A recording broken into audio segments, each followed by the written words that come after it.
measure my progress? What's the general population answer to that?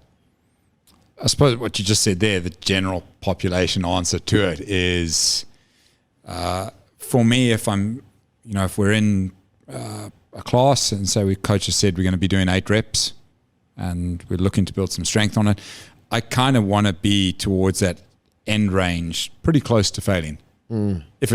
If I'm looking at telling people we're trying to push themselves outside of a comfort zone.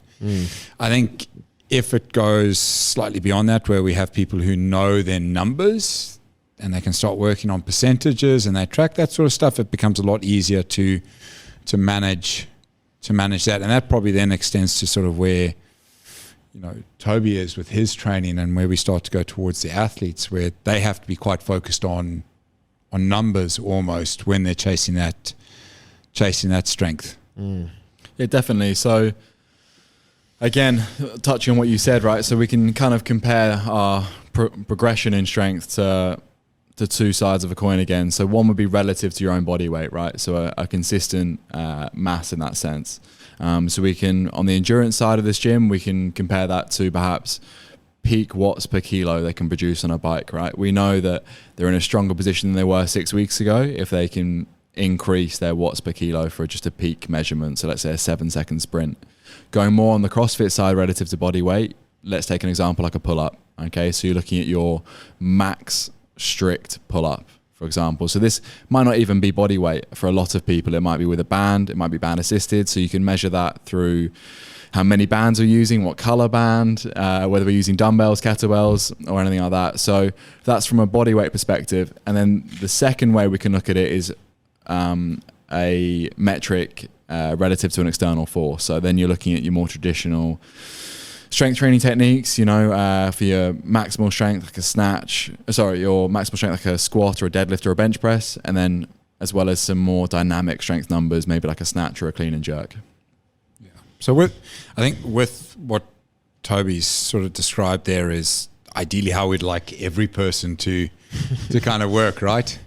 And I think sometimes what we find, especially when we've got people doing so much or when they're coming in, is some days they're not quite at 100%. Yeah. So when we start chasing them towards those numbers, the little reminder needs to be as if you're sort of pushing that boundary and mentally you don't have another rep in you, I think you're always going to be heading towards that same route that Toby's talking about where we chase numbers.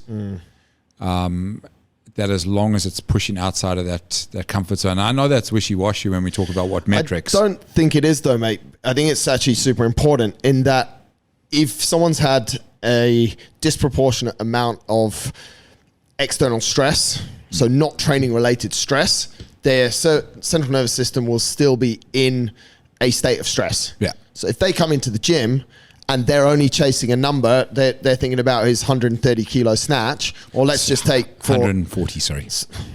Sorry, mate. That means your clean and jerk's not big enough. We need to work on it. Don't get me started. Sorry, mate. Is that the case? Is your snatch better than your clean and jerk relatively? Yeah, Is much it? better, yeah. Wow. Yeah. At least we cleaned that up. I won't make that mistake again. But if you take a back squat for a guy that's around the 100 kilo mark, if you know that you can do 100 kilos for about 3 reps, if you've had a disproportionately stressful time at home, at work, or a travel schedule, which is quite common in the region, then if you come in that day and you can't lift that 100 kilos for 3 reps, but you feel like you've put absolutely all of your energy into it and you've lifted 90 kilos for 3 reps, that's an awesome measure. Yeah. So we're mixing sort of subjectiveness, we're mixing the feelings with the actual numbers. That's why I think it's super important that people know about what they can lift, and also what I think both of you have said, how close am I to failure? And I think that's what I use for a lot of people. If I want you to do 8 reps, I want you to get to 6 and think, fuck, I really need to work hard to get these last 2. And if you approach we spoke about it in our programming meeting earlier, we're not actually using which we'll talk about in a second, there's various different strength protocols that if they're done with focus and almost in isolation, more scientifically through a period of time will produce results. We can't do that here because we're playing with so many different external factors. But if every time you come in and that's why in the programming it's written heavy as fuck, because that's what it needs to be on that particular day.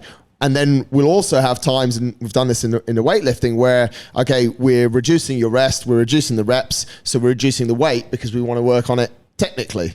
So if you have that awareness around, okay, I know that for 3 I can lift about 100. Some days you might have slept really well, low work stress, low home stress, and that might be 105, but it doesn't mean just because you've had a hard time at work that you should be lifting the 100. You might be able to hit 90 or 95. And if that felt fucking heavy, then that's excellent, because that feeling of it being fucking heavy creates a mental, likes my use of my explanation here. You're going to have to get used to that. But that's the thing, like that creates the adaptation, because your brain is telling your body, this is really fucking heavy, I need to react. And that then carries on after the session as well, which I think is what a lot of people get wrong. If I didn't hit the 100, I haven't got stronger today.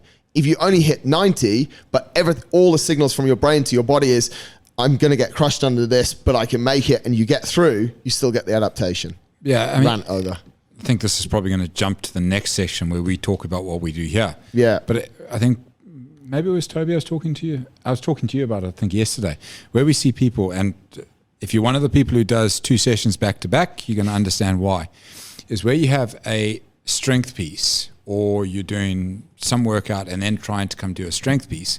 You're not going to be working where we're talking about in that area where you're going to be developing any strength.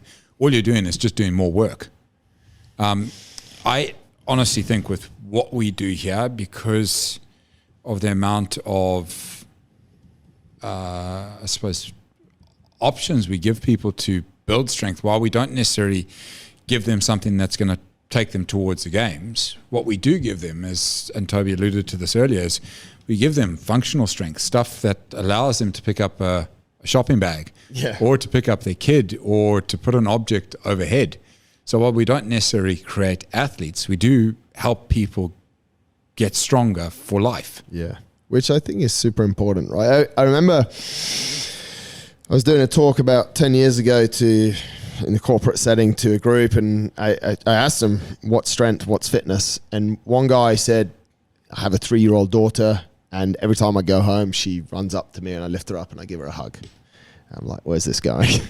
And he's like, one day she's going to be 18. I'm like, where's this going? My daughter's Milos's horse. Literally, mate. And honestly, he said, I would just love for her to run to me and for me to pick her up and hug her. And literally the whole room just went silent. Yeah. One chick's like starting to cry. And I was like, fuck, that's where this guy's going. Like that's amazing. Yeah. Like that really is amazing. And I mean, Dubai's terrible for it, but like, who the fuck are you to try and get someone to carry your groceries to your car for you? Are you so shit or so weak? Do you know what I mean? I'm like, no. And it's not a service that you should pay for.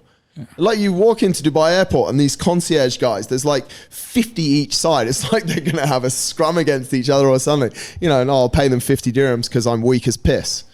It's like it's like a sign next to you. Yeah. I'm fucking weak. He's carrying my shit. Definitely right. And I mean, we've touched on this everywhere. Strength is both relative to the person, relative to what they even want in life. It might seem they want to get strong, but how strong do they actually want to get? The other side of that is strength is both situational too. So there's again loads of studies on this. You have some people, their child will be under a car, they can miraculously lift the car. You give them that car in any other situation, no chance. They're not even getting it. They're not even moving it. Yeah. So again, the buy-in from what we need to coaches is A, to highlight the importance of strength, and B, to make it applicable to someone.